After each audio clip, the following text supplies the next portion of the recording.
5 हालतों में कभी खामोश ना रहें।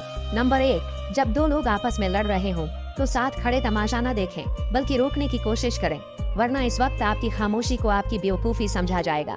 नंबर 2, जब कोई हक की बात कर रहा हो तो हक के साथ खड़े हो जाएं और बातिल का मुकाबला करें, लेकिन खामोश ना रहें। नंबर 3, जब कोई आपकी इज्जत और खुद मुख्तारी को चीलन करे तो दुश्मन के सामने चट्टान बनकर डट जाएं, लेकिन खामोश ना रहें। नंबर 4, जब कोई किसी पर जुल्म कर रहा हो तो उसको हाथों रोकें, अगर ये ना हो सके तो कम से कम अपनी जबान से कुछ बोल दें, लेकिन खामोश ना रहें।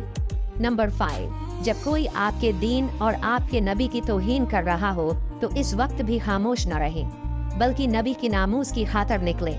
वीडियो पसंद आए तो इसे लाइक कर दीजिएगा, और आप में से काफ़ी लोगों ने फॉलो नहीं किया हुआ, वो वीडियो देखते हैं लेकिन फॉलो नहीं करते।